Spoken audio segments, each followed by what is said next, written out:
Recording in progress. Once again to unity. This little idea that we just meditated upon here is a very profound one, folks, and it's an implication of the shift that we talked about last Sunday from involution in the creation of your life to evolution in the creation of your life. This is one aspect of it. You set yourself up now in a little bit of a different relationship to God, not as a victim, not as someone who has to beg or plead or ask God to do things in your life, but you begin to take on that responsibility for yourself and for those elements of creation on a lower plane than yourself. And that includes things like the cells of your body.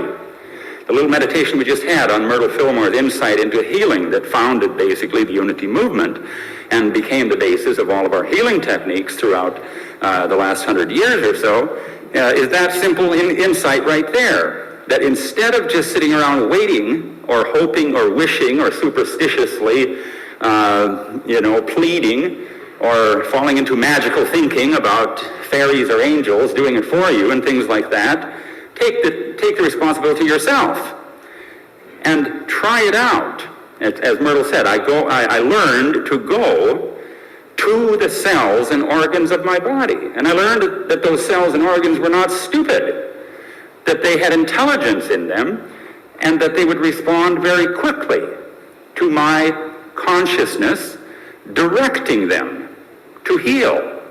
This is an amazing thing, if you can stop and think of it for a moment, about what that means about life in general, not only for healing your body, but the same principle holds true for things like your physical material needs in life, money, prosperity, and things like that.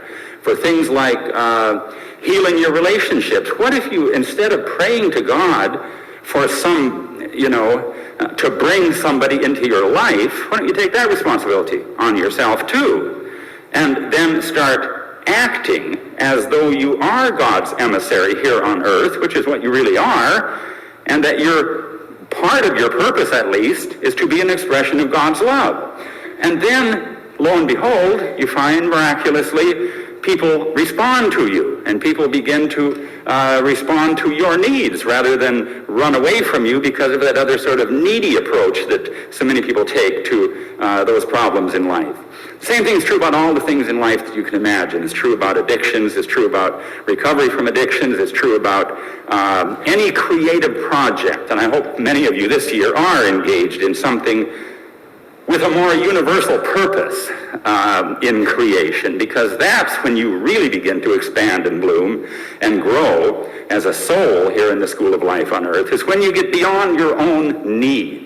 So in our Lenten program here, we are working on developing this co-creation ability with God, and we're using as a laboratory the things that are needed, the practical needs of life, healing the body, manifesting prosperity, harmonizing relationships, and so on. But beyond that, for those of you who are ready to take the next step, it becomes a much more fruitful endeavor, and your progress expands much more quickly in your ability to create when you begin to step up to higher levels of creativity. That is, by that I simply mean working not on just your personal needs, but on things that help other people, and that, and moreover, that the universe needs, in the sense of whether it's in the arts, in creating beauty, music, literature, poetry, whatever, or if it's in the sense of recreating our systems of government, systems of politics, systems of work, and things like that. The needs of the world are manifold right now. We have lots of things that the universe needs. So if you can find a way, as we often say, to match your skills and your particular gifts to those needs of the universe in the form of a creative project, it's another way of describing finding your right place or your purpose in life, which is ultimately our goal here. So with that little sort of overview and introduction, then I want to talk today in some detail then about this particular step, the fifth day of creation. We talked last Sunday about the fourth step in creation. And if you recall, I'll just briefly recap, on the fourth day, our creative efforts switch from contemplative, that is, the involution phase of creation, creating in your mind through building faith and visualizing and so on, to actually bringing manifestation into being. And this, as we talked about in some detail, is the weakness of New Age thought and historically of the philosophy of idealism and of metaphysics, that many people can talk that talk and dream the dream, but those who demonstrate are very few and far between, who can actually make the shift from thinking about it, talking about it, dreaming about it, bragging about it, to actually demonstrating it. So this is a critical turning point, and so we have to get specific here about some shifts in our creative abilities. Our thoughts, as I said before, or our creative efforts, turn from contemplative to executive. That is, from speculation and thinking and all that sort of thing, and dreaming and praying and so on, to doing, to actually doing something about it, see? So now we come today, on the 5th day of creation, to moving a little further along in that evolutionary phase of the creative process. And the little insight that we opened with this morning of meditating upon a shift in your perception of your relationship to God is critical to this stage. To give up a little bit our childish dependency and need for a surrogate parent, which is what that image of God really is, that one you plead and beg to and all that, and instead to begin to take the step into our own unfolding divinity by taking responsibility first for our own lives, and in particular for those aspects of our lives that fall on a plane lower than us. To go back again to Myrtle Fillmore's insight about healing, that's what it's about. That in a sense, you could say that to the cells and organs of your body, you, that is your consciousness as you perceive yourself to be, sitting here this morning, is for all practical purposes God. That's what Myrtle Fillmore figured out and learned to practice. That's how you heal your body, okay? In other words, let's make an analogy here, that you are to the cells of your liver as God is to you. And those cells of your liver are not stupid. They have consciousness and intelligence. If you speak to it and wake it up. In that sense, if you can imagine for a moment, it's like going through life as an agnostic and wondering if there's a God or not, and getting together in agnostic support groups and wondering, and endlessly speculating, is there a God or isn't there a God, Well, consider for a moment that maybe the cells of your liver and the cells of your kidneys and any other organ that you want to bring to mind to make this believable to you, they do something like that too. They have a system down in there that's similar to what we call our internet here, and they communicate. And one of the things they communicate about is, I wonder if there's a God. In other words, mine are down in there doing it, and they're saying, I wonder if there's a Marvin. And Myrtles were saying, I wonder if there's a Myrtle. And whatever your name is, they're saying, I wonder if there is such a being. And then some of them are saying, no, I don't think so. I've never seen any proof of it. And others are saying, but I intuitively feel that there must be more to it than. And so it's the same old argument, see? And then all of a sudden one day, Myrtle Fillmore got tired of all the conflicting opinions and theories and, dogmatic beliefs about religion and God and everything else. And she and her husband, Charles, sat down and said, look, we're going to go straight to headquarters here and figure out if there's a God or not. And if there's anything we can do about this problem, these problems we have, problems of ill health, problems of poverty and so on that they were experiencing. And so all of a sudden one day, Myrtle sat down and started talking, in her case, to the cells of her lungs, which were suffering from tuberculosis, among other things. And all of a sudden one day, here in this, sharing and caring group, agnostic group therapy that these cells were having down in there, all of a sudden comes a voice. Hello down there. You guys in the lungs, I'm talking to you. And all of a sudden they're believers. See?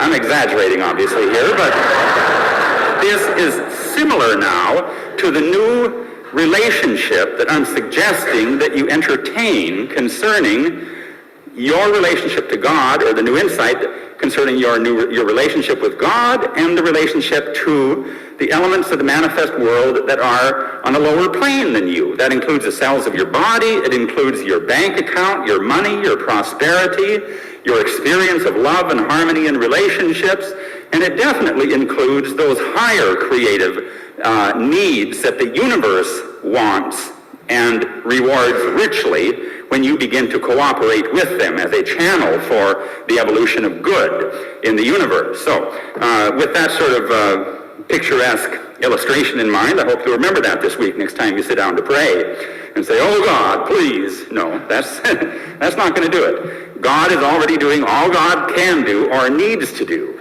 See, God is absolute good and always available and always present. It's us, it's you that stands between God and your creation, whether it's your body, which is your creation, okay? You created it, like it or not. And your money and your job and your family and your relationships and your everything else in life, including your happiness and everything else, see? So I think that's a fruitful place to begin in the sense of sort of holding an image in mind, okay? That's why I was spending a little time on this, taking a little time this morning to sort of talk in pictures about that relationship, because it is very important and it's very hard to remember is the problem, see? So on the fifth day of creation, to go back now to the interpreting the first chapter of Genesis, it says, on the fifth day of creation, God created basically two things. God created on the fifth day the birds of the air and the fishes of the ocean. In other words, God created, symbolically now we're talking, in the fifth step of the creative process, the highest and the lowest. So what we want to know now from our point of view, to understand how creation happens and to repeat that creative process in our life, is what is the symbolic meaning of the birds of the air and the fishes of the ocean, or the sea. Not for all purposes, but for this creation allegory, okay? So this is not about interpreting dreams. It's not about, writing dictionaries of what symbols mean, because symbols are subjective, and they need to be applied to something specific, you see. Otherwise, a universal, in other words, a definition of a meaning of a symbol is nonsense. But a realization of a particular application of a symbolic meaning in a specific situation for your purposes is very valuable.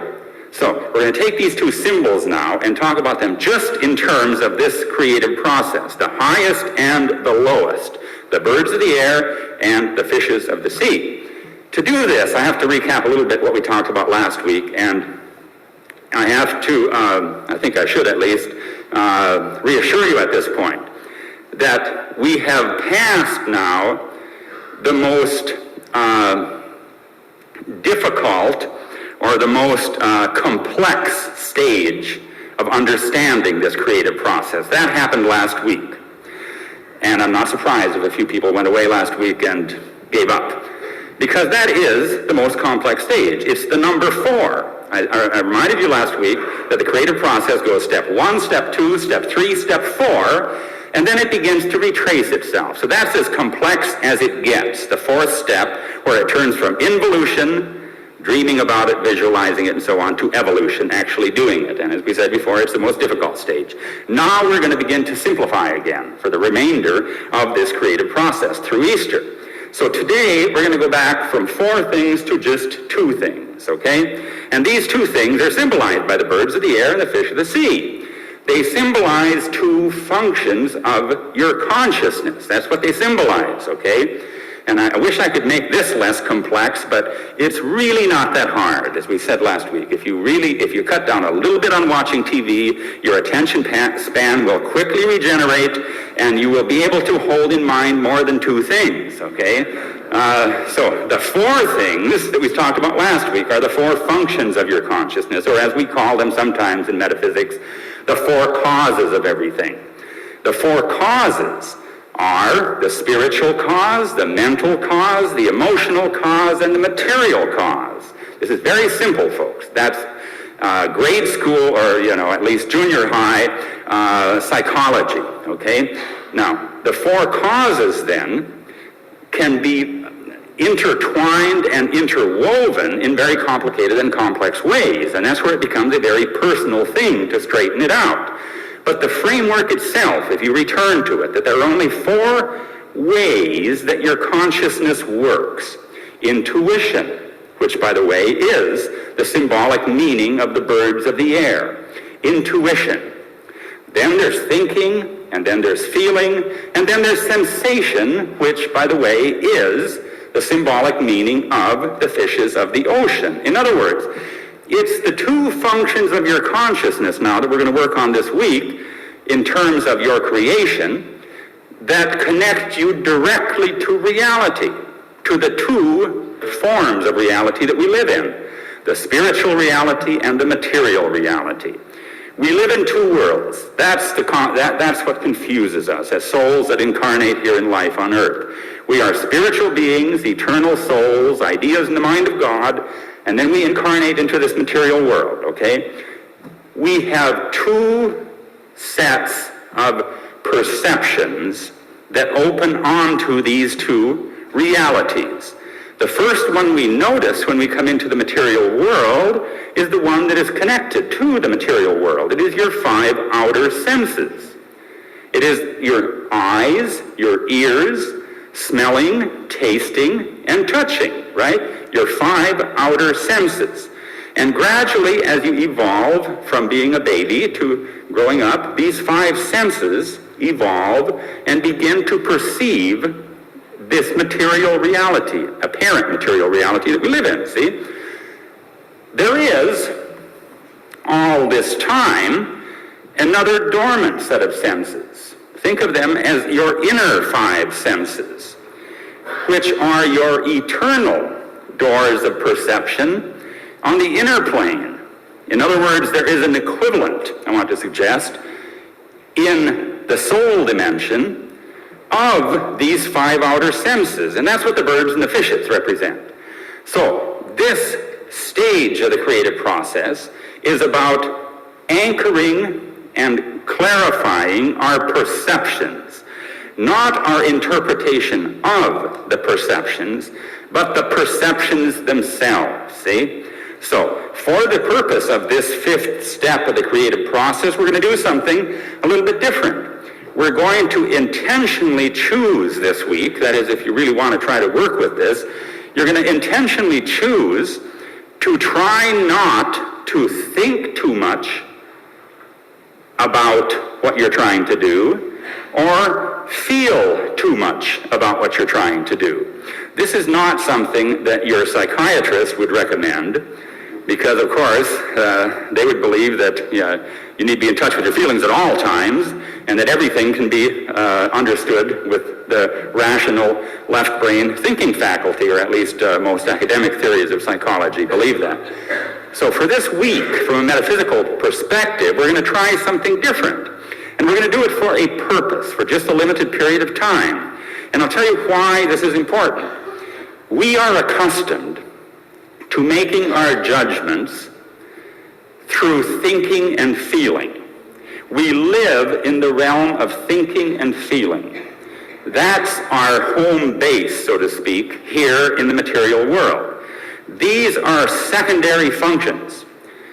Thinking and feeling, wonderful as they are as creative tools, which we'll work more with next week in step 6, are functions that interpret the other two primary functions. That is, your five outer senses and your 5 inner senses lumped together called intuition. Let me read a quote to you from Carl Jung, who developed very clearly some insights into these 4 functions of your consciousness and how they create, and moreover, for our purpose, more importantly, how we miscreate or how we make the messes of our life, whether it's your physical body, your finances, your relationships, or job, or whatever your situation is that you need to work on here. And Carl Jung wrote at one point about these 4 functions. He said, the problem is we become accustomed here as human beings to judging from the thinking and feeling functions. That is, from the rational functions of mind, the ones that weigh and evaluate and compare and that sort of thing. And that's what your thinking and feeling functions do, see?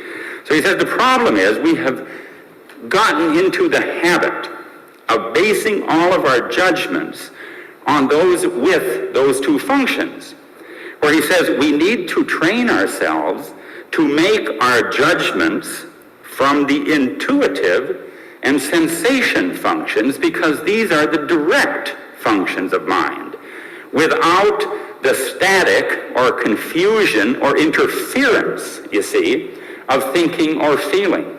So that's why we're going to try this week, I'm going to suggest at least you try, to experience life in a way that doesn't immediately jump to thinking about it or reflecting on feelings about it. This is very hard to do, folks, because we are very, very addicted to experiencing our lives in thinking or feeling. I'll tell you one more thing about that is, I hope, a motivation to at least try this exercise.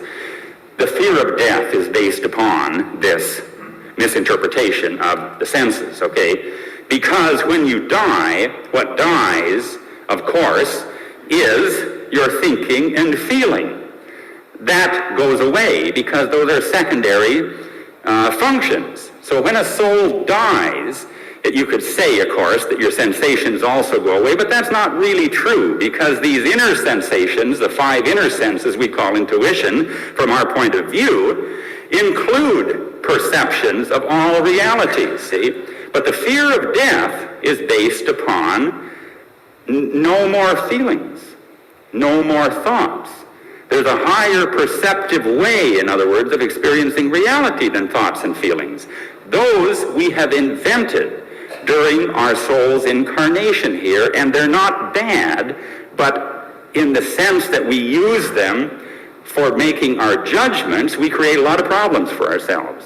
So this week, and this 5th step of the creative process, the assignment is basically to anchor your creative project with the birds of the air and the fishes of the sea. In other words, from the highest to the lowest, from the spiritual to the material, disregarding the other creative functions of feeling and thinking, which will come into being in the next stage, you see. Separating out, in other words, and is another way of calling it simplifying, okay? Simplifying, going down from 4 to just 2 this week. Now, I realize that for many of you, this is a first time you've ever even thought about this, probably, because even to think, even to perceive the concept that we're talking about right now, you have to think about it with your left brain, see?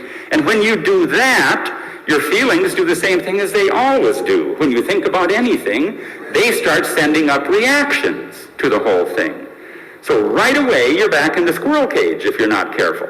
That's why this is for a more mature soul on a spiritual path that's serious about getting in touch with their own inner contradictions and letting light into what for most people is the darkness of the true perception of everyday life. This is what Huxley's book was about, that he wrote, Aldous Huxley's book about the doors of perception, you recall, takes that title from a quote from William Blake, the poet, where he says, if the doors of perception were cleansed, your world would appear as it really is.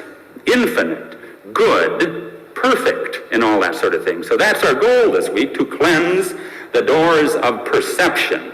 And that for our purpose means to free them from the misinterpretation of thought and feeling based on erroneous opinions, negative beliefs, and all the other stuff that come along with that, see?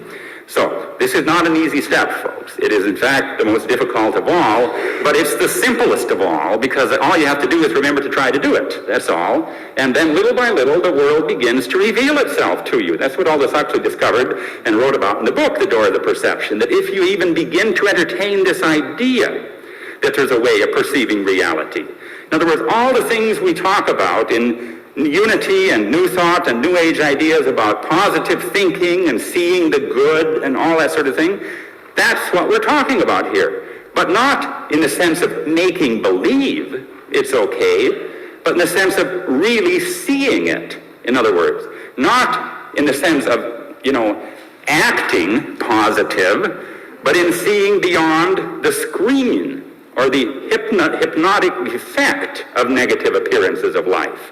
So this is the real work, folks. This is no longer acting positive. This is learning how to be a positive force, which is another way of describing, again, your new perception of your relationship to God. It's no longer begging God to do it for you, but taking on the responsibility yourself of doing it, okay? And as always, I spend so much time talking about this theory that I run out of time before I get to the good stuff. So let me try to get to the good stuff here. So what we're going to try to do this week now, and here's where you have to really apply this to your project. So I would suggest right now you just stop your mind and your thinking and bring back to mind what is it you're trying to do here? What is it you came here for anyway? And what is it you need in your life? In other words, refocus your mind now from the abstractions that we've been talking about, the concepts and theories, to something practical.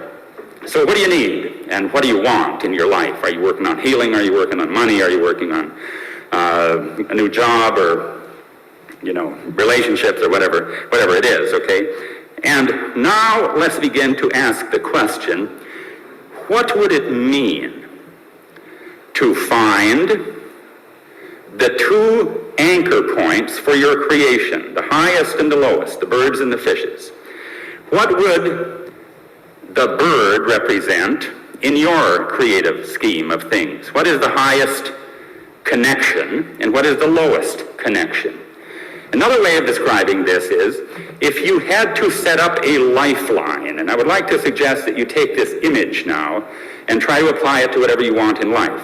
It's like setting up a lifeline between the source and the expression of the source, between the idea, which is the basis or final cause of what you're trying to accomplish, and the manifestation itself. You're connecting a line between those 2 points, disregarding feeling what you feel about it or what you think about it for these purposes, okay?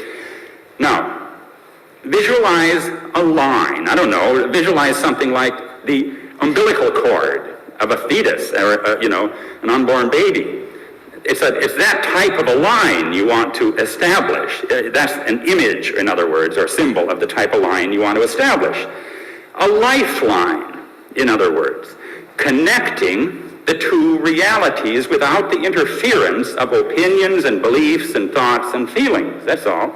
So think in terms of the umbilical cord, or if you're a person who has psychic tendencies or vision, or if you even read about it, then you're aware of what they call sometimes in the realm of astral travel and psychic phenomena, they call it your silver cord.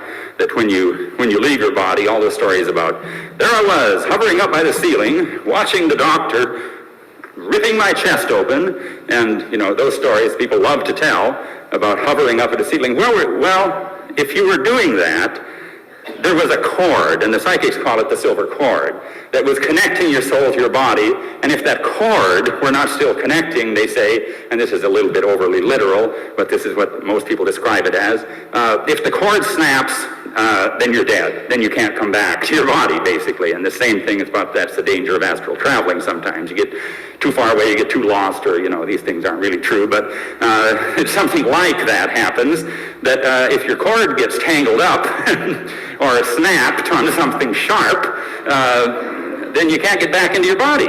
And that's where people are, must have just died in his sleep, I guess. It's not a bad way to go.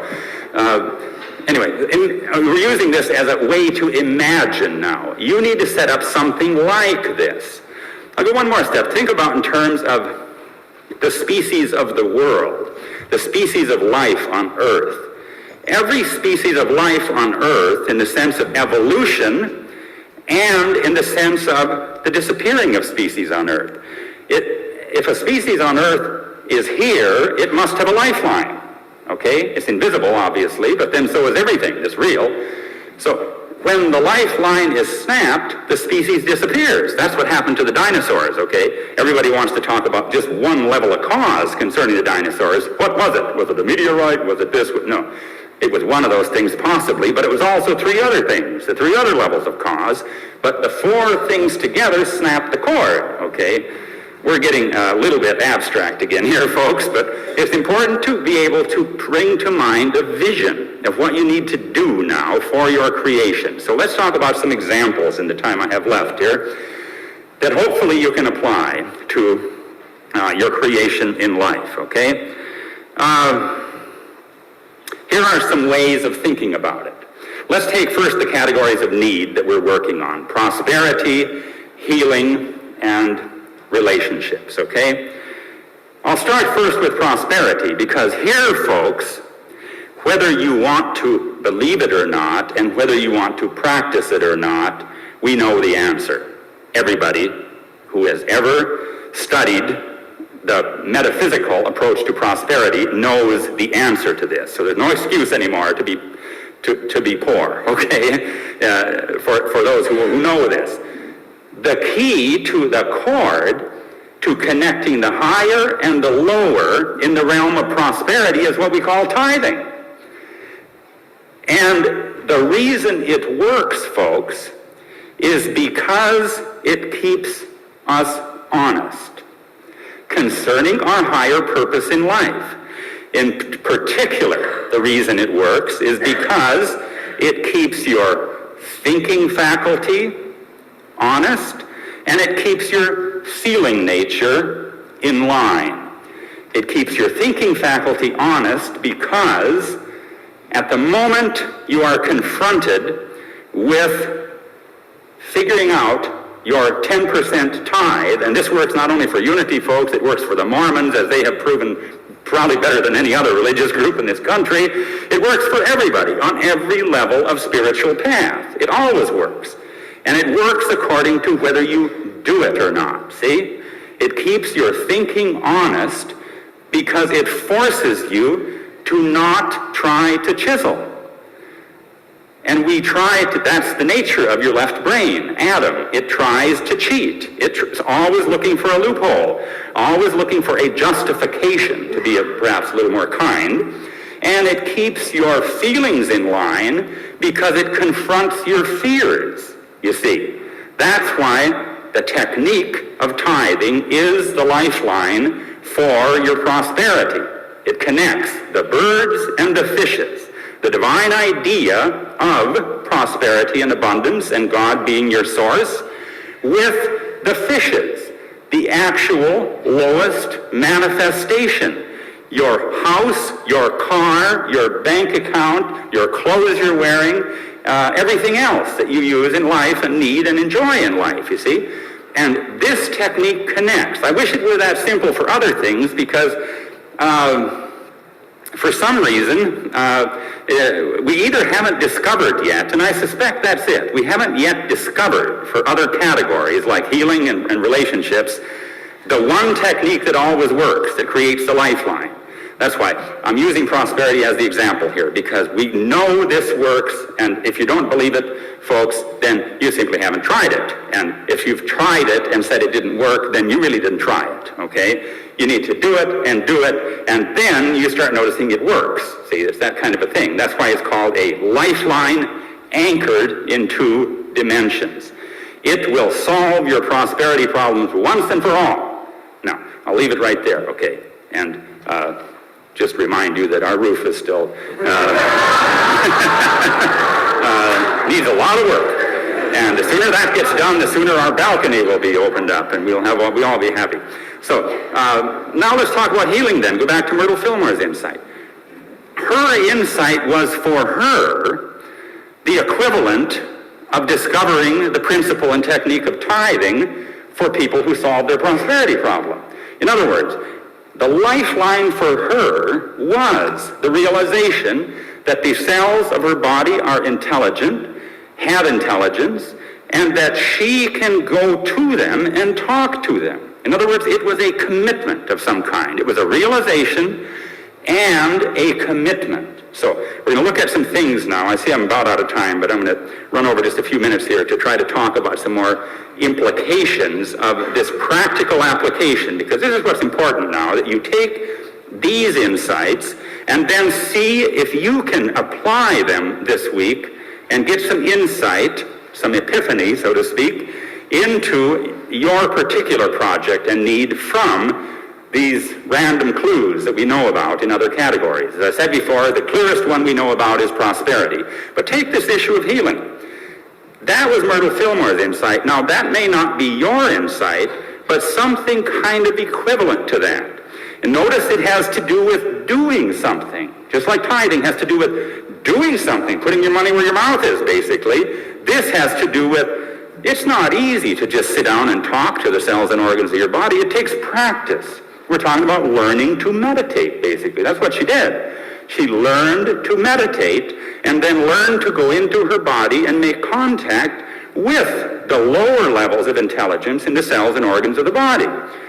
Now, what would that mean for you? One of the universalities here, or the common threads here, is it has to do with time. See? Just like tithing is an action that has to do with time. You sit down once a month or once a week or whatever, and you total up things, and you do it in time. See, in the fourth dimension. The same thing with Myrtle Fillmore's insight.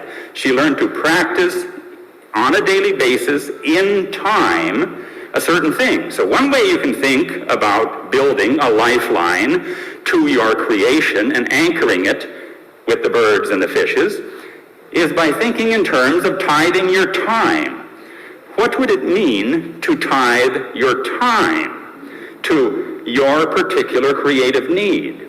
And think, I sometimes like to try this literally. If I'm working on something, I'll say, okay, I can't make a breakthrough on this, and I can't figure out what it is I need to do or what needs to happen here, so I'm going to go ahead and tithe 10% of my time to this issue until I get a realization. And you sit down and you do it just like tithing money. You say, okay, how much money do I have? How much time do I have? How much time do you have in a day? You have 24 hours, folks, and don't cheat. Okay, just like tithing, you can't cheat. That's why it works. It keeps you from cheating. You have 24 hours, so don't jump to, yeah, but I sleep 8 of those hours. That's like saying, yeah, but some of that goes in taxes. No. Go ahead and, don't start trying to cheat here. You have 24 hours a day. What if you took 2.4 hours, 10% of your time, and devoted it to your creative project in some way or another? This is the kind of commitment that's necessary here, folks, if you really want to set up a lifeline. And I would suspect that Myrtle Fillmore did at least that. To do the kind of work she did and to break through as quickly as she did and to understand it and be able to pass it on and use it with other people as quickly as she did, I would say she probably spent at least 10% of her time daily. In those days, they called it sitting in the silence. Or practicing the presence of God, something like that, see? In other words, not just tossing off an affirmation or two or saying, oh, please, God, fix this mess, or something like that, and then running around making another one, but sit down for a couple of hours. Sit down for a couple of hours and shut up and close your eyes. And as they called it in those days, practice the presence of God. Practice it, realizing the presence of God in your mind and then in your body, see? Or sitting in the silence, as they called it. And for most people, see, that's boring. But that's the kind of commitment it takes. It's scary to tithe, and it's boring to try to meditate. But those are the obstacles that need to be overcome if you're serious about fixing up that area of your life once and for all and getting on with more serious things, see? And that's what I would hope more and more people are ready to do. So think quickly now, and I'm going to run just through a couple other examples, and then we're going to be out of time. But think then in terms of, we've talked about money, the lifeline, the connecting link. We've talked about health, and one insight into creating this condition for healing your body. Think in terms of relationships. It's much the same thing. It doesn't have to do necessarily with asking God to make yourself more lovable or to bring somebody into your life to love. It has to do with somehow taking that responsibility yourself, whatever that means. And this gets very, very confusing, folks, because everybody's feelings about relationships are so strong, see? In the realm of healing, we kind of know what it consists of because of some examples and relating it to time and tithing your time and stuff like that. But when it gets to more vague and less tangible things, like love and relationships, then it becomes a much more personal assignment. And there's where you have to stretch your ability now to disidentify from thinking and feeling and to connect only with reality.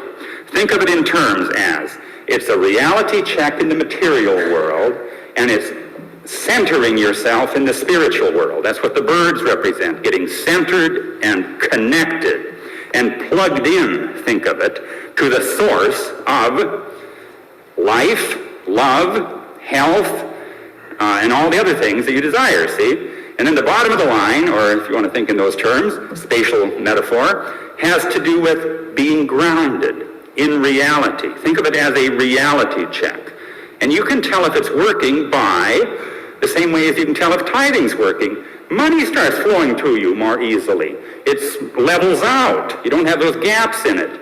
It increases. It comes at one channel closes, another one opens. And you don't have to anymore be always worried and needy about it. And so that's one of the side effects. Your neediness goes away, and then it comes to you even quicker, you see. You set up a reversal in polarity, sort of, with the elements that you desire. The same thing about health. You reverse the polarity. Instead of being needy about health, you start simply expressing it. So the law here is give and give first. See? This is the law that expresses that principle. So just like in money, tithing fulfills the law. In health, doing whatever you do, what Myrtle Fillmore did, fulfills the law. And in relationships, it has to do then with love. Love and love first is another way of saying give and give first, see? So again, we try to find something to love this week. And if you say, I haven't got anything to love, get a dog, okay? Or something, or a cat, or start with plants, or, things that you don't... or a rock or whatever. Start somewhere, in other words. Find something to love is the way to begin. The same thing, folks, is true of addiction problems. The same thing is true of your creative project, whatever it is you're working on. The clues we've discussed here have to do with it's in time. I would suggest you think in terms with time changing now. Next weekend is a good time to do this. Think about changing your life and your routine in a certain way to practice the principle of tithing in whatever area you are working on as a practical project. And literally do it. Mark off your day or night with 10% of your available time and practice that at least for a little while and see what comes out of it. And one of the first things you can practice this week in that time, if you want to start right now, is practice disidentifying from your thoughts and feelings about the situation. So here's your affirmation I'm going to suggest for the coming week, okay? The first one goes like this. I keep my heart in heaven and my hands on earth. Most of you are familiar with this. I keep my heart in heaven, connected on the top level with the birds, in other words, and my hands on earth, grounded in reality, okay? That's a symbolic way of saying I keep connected this week. And then the other associated affirmation I like to use at this stage that gets your attention goes like this. This week, how I feel and what I think are none of my business. And that one will save you, folks, because immediately when you start to affirm that your heart is in heaven and your hands are on earth, you will have feelings about that, And then you will think about those feelings, and then more feelings will come up. So follow it up. Say, I have my heart in heaven and my hands on earth, and then immediately, for this week, just for this week, it's not a healthy thing to do all the time. You'd be sort of a zombie if you did this all the time. But for this week, how I feel and what I think are none of my business. And just try that and see. Repeat that as we always prescribe like 10,000 times, okay, between now and next Sunday, and you will come back in a whole new state of consciousness by next week, okay? So let's take a moment right now, shall we, in closing, and sort of internalize and prepare for the lessons of the week ahead. This week, we open our minds to connect, to plug in to the spiritual source, and to ground, to have a reality check here in our creative realm. So this week we seek to bring our project to life, is another way of describing it, to set up a lifeline. What that lifeline is up to you to figure out. We know some things about it, as we've talked about this morning. We're quite sure we understand what will solve that problem in the realm of money. We kind of, and Unity has a very good record in healing, so we think we know some things about it in the realm of healing. The other areas get a little more vague, so here's where you need to really work with the affirmations this week. Be open to new insights. Be open to epiphanies or realizations. Be open to serendipity, to something new coming along, somebody who has the answer and just sort of, without even knowing it, tells you, to a book, from any source imaginable, guidance and realization that has to do with not processing or feeling or thinking. Consider the possibility now that your project is really about yourself, because ultimately that's what you realize. That the other thing is a product, whatever you're working on. But this creative process is really about your own soul and your purpose here in life. So be open also to deeper and higher realizations about your purpose and reason for being here. Let's keep it simple this week. I keep my heart in heaven and my hands on earth. Together, please. I keep my heart in heaven